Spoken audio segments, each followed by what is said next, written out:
बिस्मिल्लाहिर्रहमानिर्रहीम सल्लल्लाहु अलैहि वसल्लम।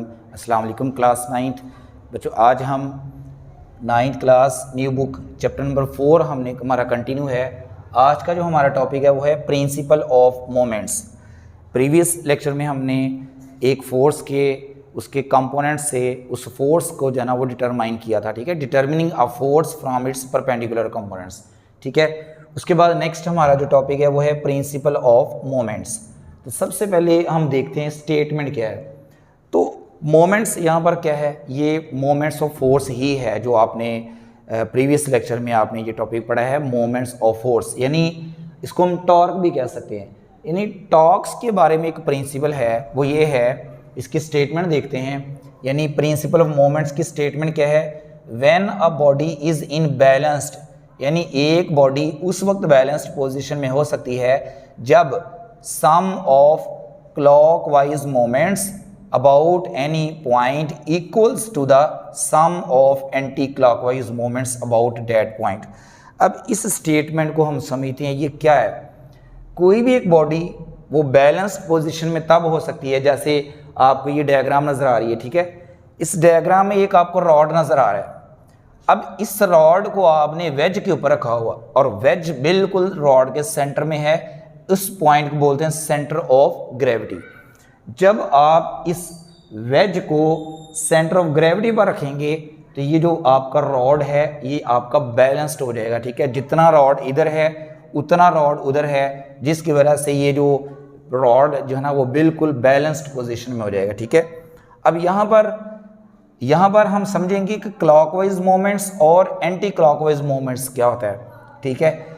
तो क्लॉकवाइज मोमेंट्स आप जानते हैं कि अगर आप किसी बॉडी को या किसी नट को जब आप टाइट करते हैं, यानी जब आप बॉटल का ढक्कन टाइट करते हैं, वो जो होता है वो होता है क्लॉकवाइज मोमेंट्स, ठीक है। लेकिन जब आप किसी बॉटल का ढक्कन ओपन करते हैं, ठीक है, उस टाइम जो मोमेंट होता है उसको बोलते हैं एंटी क्लॉकवाइज मोमेंट, ठीक है। जब नट को टाइट करते हैं वो आपका क्लॉकवाइज मोमेंट, और जब नट को लूज करते हैं या बॉटल का ढक्कन ओपन करते हैं उस वक्त जो मोमेंट हम देते हैं, रोटेशन देते हैं, वो क्या होती है, एंटी क्लॉकवाइज मोमेंट, ठीक है। ये प्रीवियस लेक्चर में हमने ये चीज़ें पढ़ी हुई हैं।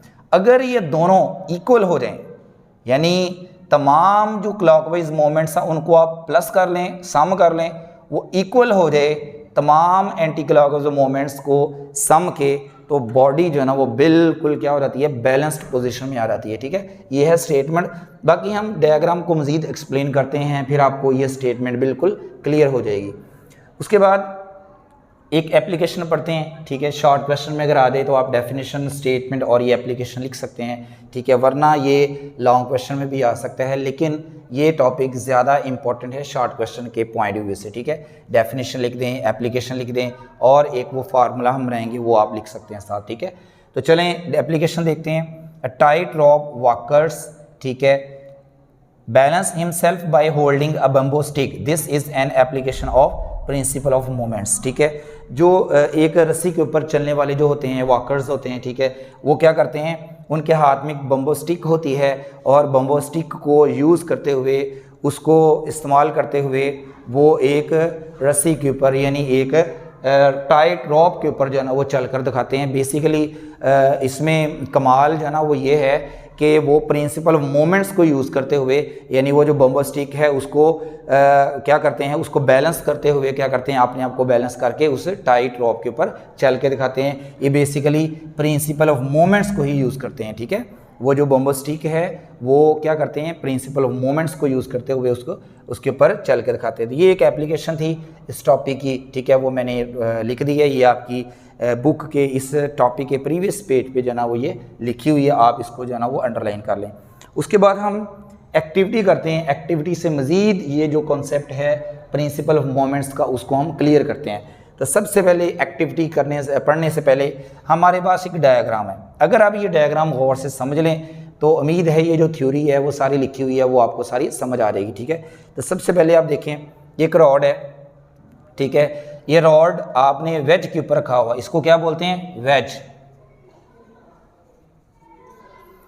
अब इस वेज के ऊपर रॉड आपने क्या कर रहा है कि आपने इसको सेंटर ऑफ ग्रेविटी पर रखा हुआ है। सेंटर ऑफ ग्रेविटी वो पॉइंट होता है रॉड का जहां पर रॉड क्या हो जाए, बैलेंस हो जाए, उस पॉइंट को हम क्या बोलते हैं, सेंटर ऑफ ग्रेविटी। अब हमने इस रॉड के लेफ्ट साइड पर हमने 2 वेट सस्पेंड किए हैं। एक वेट है W1, ठीक है, ये छोटा वेट है। उसके बाद एक वेट है W2, ये थोड़ा सा बड़ा वेट है। और ये 2 वेट हमने लेफ्ट साइड पर सस्पेंड किए हैं। एक जो थर्ड वेट है वो सबसे हैवी है, वो हमने राइट साइड पर हैंग किया है। अब ये जो 2 वेट इधर हैं, ठीक है, हैवी वेट इधर है, तो अब ये जो रॉड है ये बैलेंस्ड है, ठीक है, और इस पॉइंट को हम बोलते हैं सेंटर ऑफ ग्रेविटी। जिस पॉइंट पर ये बैलेंस्ड है उस पॉइंट को हम बोलते हैं सेंटर ऑफ ग्रेविटी, ठीक है। वो ज़रूरी नहीं है वो सेंटर में हो, ठीक है, वो डिपेंड करता है अपने वेट इधर कितने हैंग किए हैं और उधर वेट कितना हैंग है, तो वो आपने जगह बदल बदल के देखते जाना है, ठीक है। इधर इधर जहाँ पर वो बैलेंस्ड हो जाएगा तो उसको फिर हम बोलेंगे वो सेंटर ऑफ ग्रेविटी है, ठीक है। अब वेट जो 1 है उसकी जो सेंटर ऑफ ग्रेविटी से जो लेंथ है, ठीक है, या मोमेंट आर्म कह लें इसको, वो आपके पास है L1 है। वेट 2 उसका जो मोमेंट आर्म है यानी सेंटर ऑफ ग्रेविटी से जो लेंथ है वो आपके पास है L2। और जो वेट 3 है इसका जो लेंथ, इसकी जो लेंथ है वो कितनी है, वो L3 है, ठीक है। तो सबसे पहले अब हम ये थ्योरी पढ़ लेते हैं। ये चीज़ें जो मैंने बताई हैं इसके अंदर लिखी हुई हैं। लिखा हुआ है जी, balance a metre rule on, metre rule आपके सामने है, ये जो मीटर रॉड है, ठीक है, स्केल नज़र आ रहा है आपको, ये मीटर रूल है। ऑन द वेज, वेज आपको पता है ये है, ठीक है, at its centre of gravity, आपने बैलेंस करना है उस मीटर रूल को कहाँ पर, सेंटर ऑफ ग्रेविटी पर, such that the metre rule stays horizontal, तो वो जो मीटर रूल है वो किस पोजीशन में, हॉरिजॉन्टल पोजीशन में है। उसके बाद सस्पेंड 2 वेट्स, आपने एक वेट 1 और एक वेट 2 ये अपने लेफ्ट साइड पर क्या करने हैं, सस्पेंड करने हैं, 1 साइड पर। किसके 1 साइड पर, मीटर रूल की 1 साइड पर। उनके डिस्टेंस क्या होंगे, पहले का जो डिस्टेंस है वो L1 है, वेट 2 का डिस्टेंस क्या है वो L2 है, फ्रॉम सेंटर, ठीक है, सेंटर ये है आपके पास। अच्छा, उसके बाद थर्ड वेट जो है वो क्या है, W3, उसको आपने हैंग करना है दूसरी साइड पर और उसकी लेंथ कितनी है, L3। तो इस तरह आपका जो रॉड है वो क्या हो जाएगा, बैलेंस्ड पोजीशन पर आ जाएगा।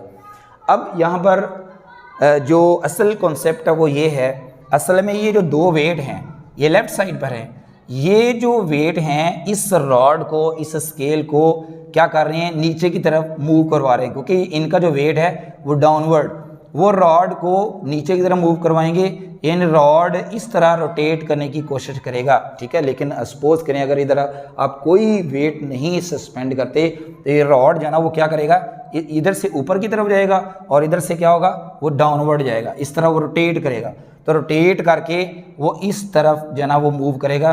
ये आपके पास आ जाएगा एंटी क्लॉकवाइज, ये क्या आ जाएगा, एंटी क्लॉकवाइज।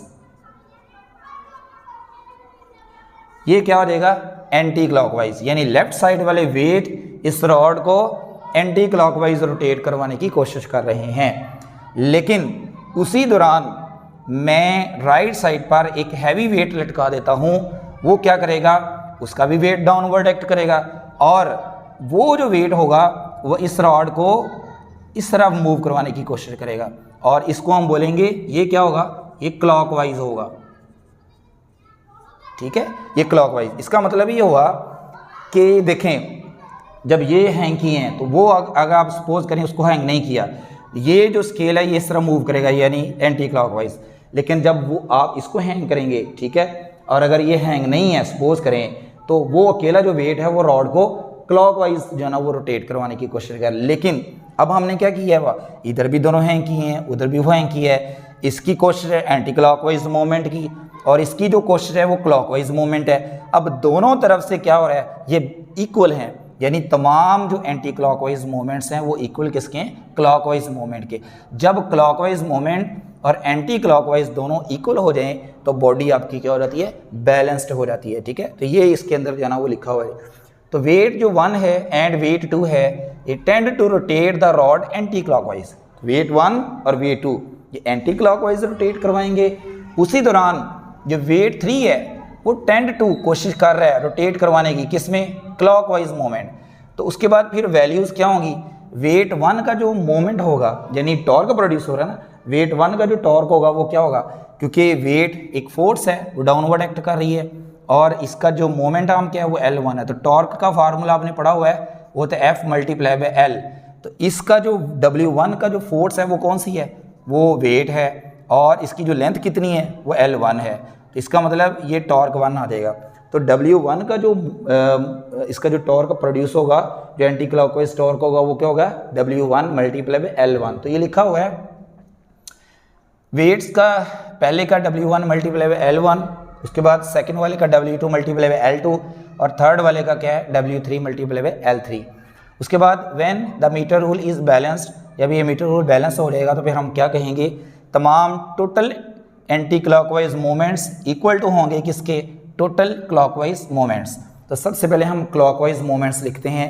क्लॉकवाइज मोमेंट्स जो हैं वो आपको पता है कौन कौन से आते हैं, W1 आता है और W2 आता है। ये दोनों का जो सम है वो एंटी क्लॉकवाइज मूवमेंट में आता है। तो लिखते हैं सबसे पहले W1 का लिखते हैं, वो आपको पता है उसका जो टॉर्क होगा वो क्या होगा, वो होगा W1 मल्टीप्लाई बाय L1।